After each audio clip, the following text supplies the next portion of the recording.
antara yang paling bersejarah bersama dengan binaan Masjid Jami' Sultan Abdul Samad ini. Sekarang ni diletakkan perkataan Kuala Lumpur ini, nama Kuala Lumpur pada tangga batu ni yang dikatakan antara binaan asal bersama-sama dengan Masjid Jami' ini pada tahun 1907 hingga 1909, dan ini strukturnya, dan ditelan arus pemodenan dari masa ke masa, dari zaman ke zaman. Kawasan ini telah pun dilitupi dengan tanah, kemudian menjadi taman buat seketika. Kemudian yang terkini pihak yang berwajib telah memutuskan untuk mengembalikan bentuk asal. Jadi inilah keadaannya anak-anak tangga ini dan juga di kawasan ini. Dan kalau saya ada kongsikan gambar untuk dipaparkan juga bersama dengan perkongsian pada hari ini. Beserta dengan anak tangga ini terdapat 2 batang kayu seperti yang dikongsi dalam bingkisan Faris tadi juga. Kayu ini dikatakan kayu yang digunakan untuk menambat sampan yang datang oleh orang yang tinggal di sekitar Kuala Lumpur ni untuk singgah dan bersolat. Jadi apa yang mereka lakukan, kalau anda bayangkan suatu ketika dahulu sampan mereka melalui Sungai Kelang dan Sungai Gombak ini kemudian berhenti, sampan diletakkan di kawasan tangga ini, kemudian ditambat talinya, kemudian mereka akan naik untuk menunaikan solat. Dan itu keadaannya suatu ketika dahulu. Jadi itu nak dihidupkan kembali. Ialah cuma arus pemodenan memperlihatkan keadaan sungai yang tidak begitu cantik berbanding sungai lain lah. Tapi itu antara inisiatif yang dilakukan oleh pihak Dewan Bandar Kuala Lumpur dan juga Kerajaan Malaysia dengan mewujudkan projek River of Life ini, ya. Pada waktu malam sangat cantiklah kelihatannya. Dan yang menarik perhatian saya juga ialah ini Masjid Jami' yang dirasmikan oleh Sultan Selangor yang kelima, Sultan Alauddin. Cuma dinamakan kembali sebagai Masjid Jami' Sultan Abdul Samad, ya. Bersempena juga dengan bangunan Sultan Abdul Samad di belakang sana. Dan ini gambaran, kalau anda nak lihat antara gambaran yang masih kekal dari dulu hingga sekarang, inilah gambarnya Masjid Jami'. Kemudian di sebelah sana ialah bangunan Sultan Samad yang mendepani dataran Merdeka. Keadaan di sini cukup ikonik, cukup bersejarah. Kalau ada kesempatan, datanglah kemari, bukan hanya untuk melihat River of Life ini apabila dipasang mist ataupun warna-warni dan juga air pancuran ini, tetapi juga untuk menikmati keindahan dan menghayati seni bina Mogul pada Masjid Jami' Sultan Abdul Samad ini. Dan begini keadaannya, saya tak pasti sama ada sekarang masih lagi dibenarkan untuk orang awam keluar dan berada di kawasan ini, kerana sebelum ini ia terpaksa ditutup kerana kawasan ini agak berisiko kerana berdepan dengan sungai dan juga kolam air pancuran ini. Tetapi kami diberi kebenaran untuk memberikan maklumat kepada anda tentang keadaan ini. Jadi lihat betapa cantiknya dengan menara yang dibina.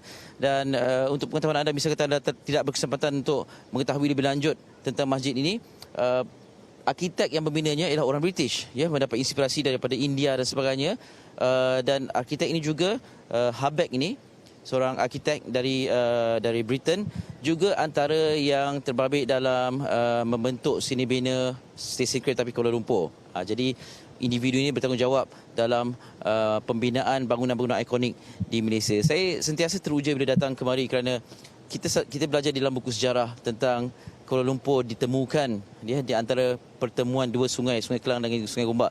Jadi yang memulakan pertemuan itu ialah bangunan yang dinamakan masjid. Ya, walaupun pada asalnya ialah tanah perkuburan, tapi selepas itu di awal abad ke-20 dibina sebuah masjid yang cukup ikonik ini. Walaupun kini ditenggelami dengan bangunan yang lebih tinggi, lebih moden, masih lagi menjadi tumpuan, masih lagi menjadi dambaan untuk orang yang datang dari luar negara khususnya untuk menikmati keindahan bangunan Masjid Jami' Sultan Abdul Samad ini. Cukup ikonik.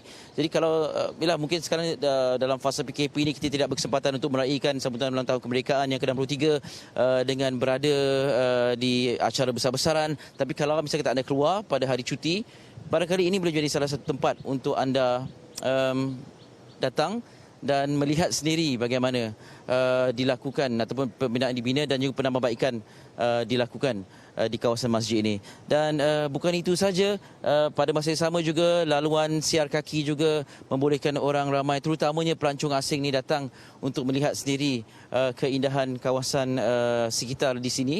Dan saya tidak pasti, kali terakhir saya datang, di sepanjang laluan siar kaki itu ada kolam yang menempatkan ikan. Jadi boleh dilihat ikan tu.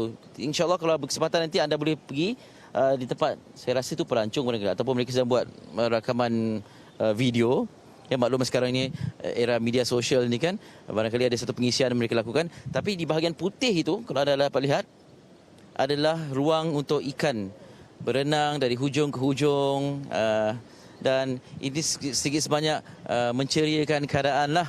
Ya, kalaupun kita rasa macam sungai yang kita lihat ini kurang bersesuaian sebagai daya tarikan, tetapi ia dialihkan perhatian kepada kolam itu dan juga kabus-kabus yang terlihat apabila semburan-semburan pancuran ini mula dipasang pada waktu malam, khususnya dengan cahaya berwarna-warni. Kalau anda nak tengok, datang sebelah malam dan insya-Allah anda akan dapat lihat. Cuma itulah keadaan sekarang ini tidak membolehkan kita terlalu datang, terlalu gairah untuk kesana kemari dengan kumpulan yang besar. Tapi jangan jadikan itu sebagai alasan lah. Ya? Pastikan anda boleh luangkan kesempatan. Okey, alang-alang kameraman ini saya nak tunjuk kepada anda. Itu dia satu kumpulan yang sedang meraihkan sambutan kemerdekaan. Mereka bergambar bersama dengan bendera Jalur Gemilang. Saya tak pasti ini sama ada petugas di bahagian di bangunan ini ataupun apa. Tapi itu keadaannya. Mereka nampak sedang melambai ke arah sini. Okey. Apa khabar?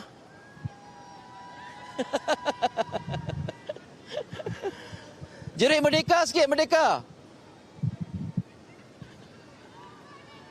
Ya, lagi. Okey, itulah keadaannya.